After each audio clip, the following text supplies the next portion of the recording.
All right, so Karen, thank you so much for being here with me today and doing the interview. My pleasure. So I'd love that if you could give us a quick introduction about who you are, where you come from originally, in which field you work, Mhm. and if then you could share the story with us. Sure. So my background, both professionally and personally, is quite varied. I'm originally from Canada. I've spent 8 years in Australia, 3 years in New Zealand, and then now I've moved to Switzerland. Hmm. And professionally, I've had a similar. I've had three careers. I've worked as a professional performer, dancer, actor, singer, as a massage therapist and clinic owner, and then as an entrepreneur, technology entrepreneur, business management. Okay, quite a diverse background. Yeah, Good. yeah. So I've done a little bit of everything. Um, but I guess the themes throughout all of that have always been finding myself in positions of project management and of leadership, uh, as well as being on the front edge. So when it's coming to technology, being interested in things that are breaking, not things that are in the past. Hmm. Okay, good, Mm-hmm. good, good, excellent. So tell us about your story from how you moved from New Zealand to Switzerland, and of course, how did you join Google? Uh-huh.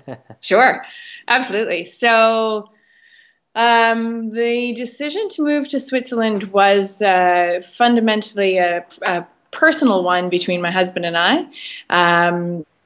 We did a we decided we wanted to move away from New Zealand for a variety of reasons. So we started looking at all of our options, and it started with a spreadsheet of all of the possible places in the world that we could live, and we started to measure things, so rate things, things like quality of living, cost of living, availability of work, type of work that we could get. Um, Things like lifestyle. We're very big into outdoors activities and so on, proximity to family, and so on and so forth. So once we had all of these characteristics in place, we started weighing everything up. And Switzerland, and Zurich specifically, was our top choice. Hmm. So once we narrowed it down to a location, then we started looking at, well, actually, one of the things that was a big part of that was figuring out whether I, as an English-speaking professional, would be able to find work. Hmm. So I started looking into channels in Switzerland, job forums, English-speaking forums, community groups. Started looking through those sorts of channels to see what options were available as an English-speaking professional. So you basically started with doing lots of research first before you ever did anything Absolutely. else. You went into the marketplace, did some research, went into forums, communities. Guess you started some discussions, looked for similar threads, similar people like you. Okay, excellent. Yeah, absolutely. So it was all research to start. Um, and then so then once we had made the decision to move to Switzerland, then started looking a little more concretely at what would actually be available at the time that we were going to move. Hmm. Um, and sorry if there's background noise at the That's moment. okay. Don't worry. Um, and so that, of course, was looking at the job listing sites, LinkedIn, um, and that was where I was starting. Yeah, Hmm. so job listing sites and LinkedIn is where I started that search. Um, and one of the options that came up was an option at Google. And it was a business development role, which is what my background is.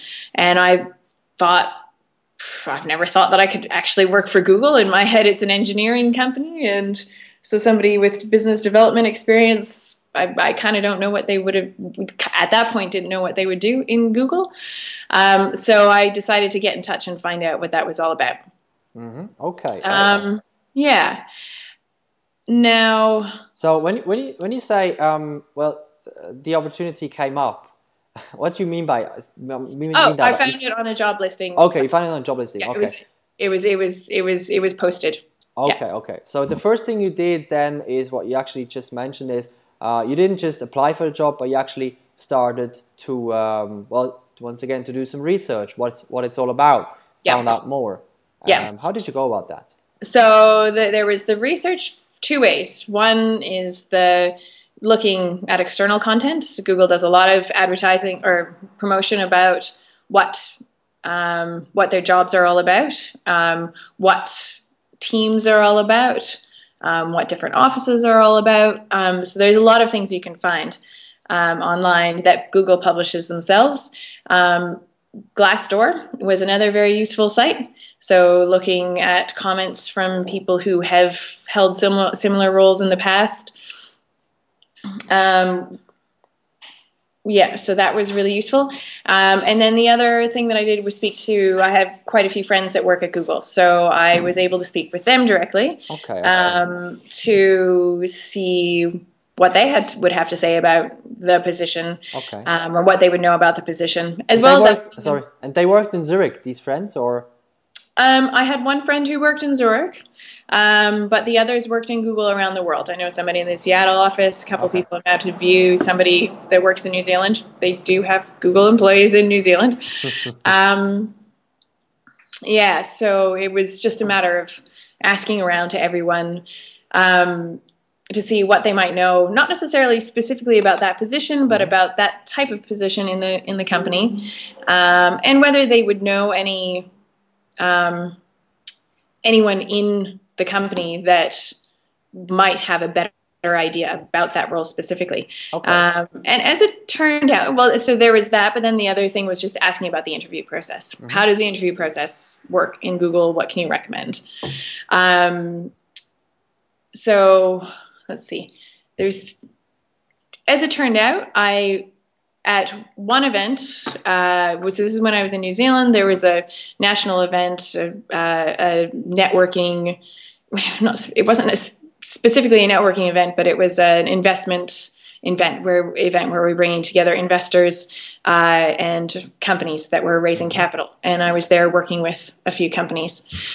And I happened to meet somebody there that had worked for Google in the past and happened to be good friends. He had done his MBA with a person who is in a business or was in a business development role in Zurich, and sat right across from the person who would be the hiring manager for the role that I was thinking of applying for. Okay. So that was this great kind of random connection, and he was able to make an introduction, and so that sort of opened up a conversation to find out a little bit more about that role specifically. Oh, okay. So how did you make that introduction happen? So did he just offer that to you, or did you ask for it, or how did that happen? So I guess we had been in a couple of conversations. He was new to New Zealand, and so I had helped connect him to quite a few of the key players in the New Zealand industry. I don't even remember how I got connected with him in the first place. But so the first thing you did was not, just the first time you met him, you didn't ask him for contacts, but you actually just first provided value for him. Yes. Try to get him into the community, Absolutely. help him out wherever you can, to develop the relationship further. Yeah. Excellent. Absolutely. And then it just was a coincidence that it came up that he had a contact that would be helpful to me, and so he was more than happy to reciprocate on the introduction there. So that was a really good introduction. And then the other really useful thing was just finding out from multiple people what the interview process is like at Google. It can be frustrating, and I think this is something that you hear from just about everybody that's ever gone through the hiring process at Google, is that it can be challenging because you're sometimes not exactly sure of what's happening next. You're sometimes not sure of exactly what's expected of you, and you're sometimes not sure how long things are going to take. Particularly in business, so non-tech roles. The engineering hiring process is a little bit more formulaic. They do it a lot more frequently. So it's a little bit more prescriptive there and a little bit smoother, I guess. But I guess in my particular instance, it was really helpful to have people within the organization for a few reasons. One, so there's a few ways you can apply for a job at Google. One, you can just apply to their external job postings site. You can apply through, like if they have a job, actually, if they have a job listing on another external site, it'll always go back to their job site. So you can apply through that. You can get a referral from a Googler. Sorry, those are the two ways that you can do it. And getting a referral from a Googler helps immensely because right away they're getting not just a resume, and they get thousands and thousands of resumes every day, but they're right away getting feedback from somebody that they know in a context and formula that they understand, that brings attention to your resume. Exactly. Okay. Good. And in my case, I was fortunate that I had 3 friends that work at Google that were more than happy to each put in feedback in this internal referral. So that was really useful, and that got me to the point that I was speaking directly with the recruiter. That's the other thing, is if you have an internal contact with a Googler, you can find out who the recruiter is. And that is also useful because then you can have a conversation with them directly. Yep. So if you're curious about the hiring process in general, there is sort of a few different stages. The first stage would be a phone screen, and they're looking for general logic testing and personality characteristics, so what they call Googliness. And if you get past that phone screening, then there might be 1 or 2 other phone interviews that will be more technique-based or technically based. So they're wanting to understand whether you have the skills to actually do the job. In an engineering role, you're actually doing a coding test. So it's a phone or video, preferably by video, but it sort of depends on each instance, I guess. If it's a non-tech, if it's a non-tech role, rather than a coding test, it's more on the nuts and bolts, fundamentals of whatever role you would be doing. And then if you get past those, then you go into a panel interview. Essentially, it's in most cases it's an on-site interview, which means you're going into 5 to 6 hours, and you're meeting 4 to 6 people for 45 minutes each. Okay.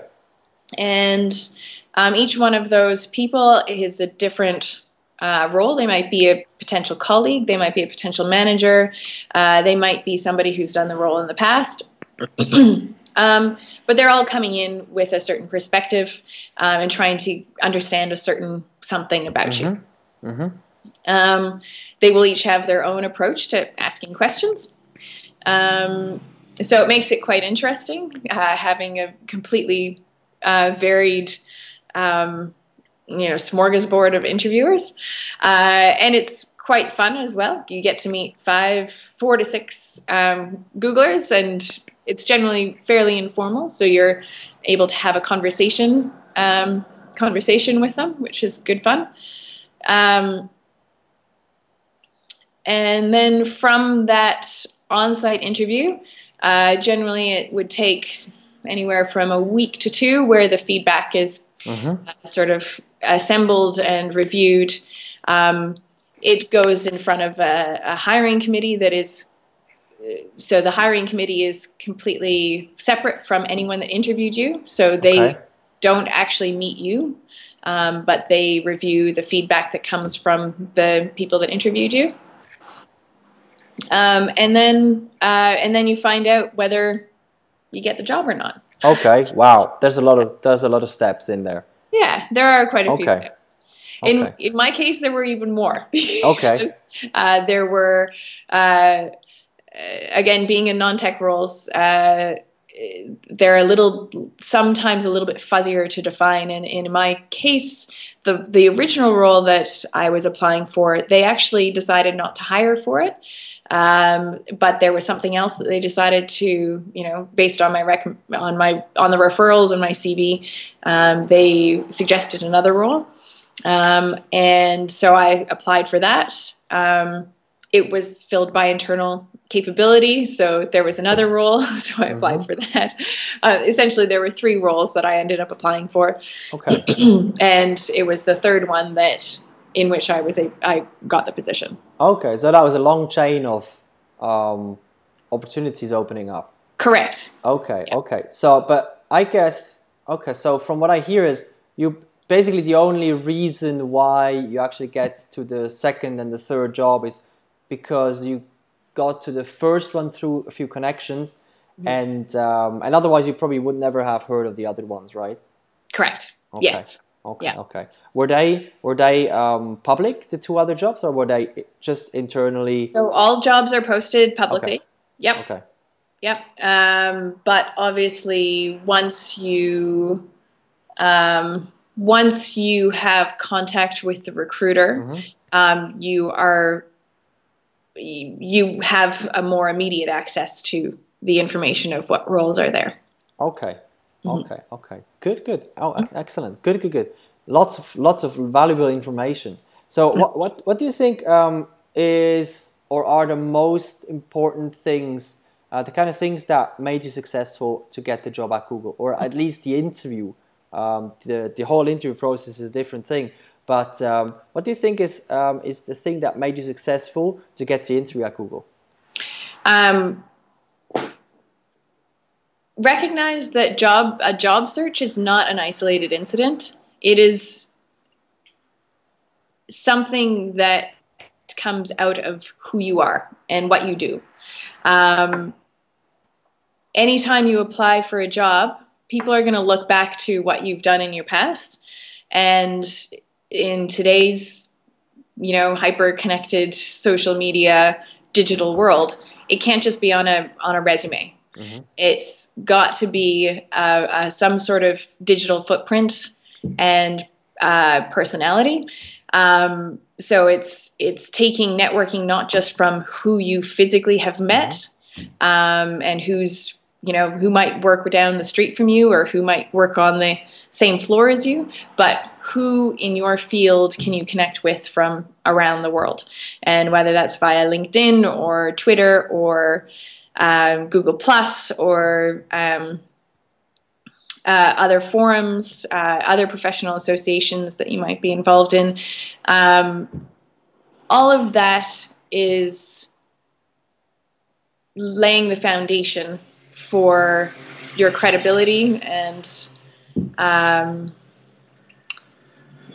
job worthiness when you actually come to the job search. So while the search is the execution, there is so much more foundation. I would not have gotten that interview at Google if I didn't have 3 friends that I had worked with in the past.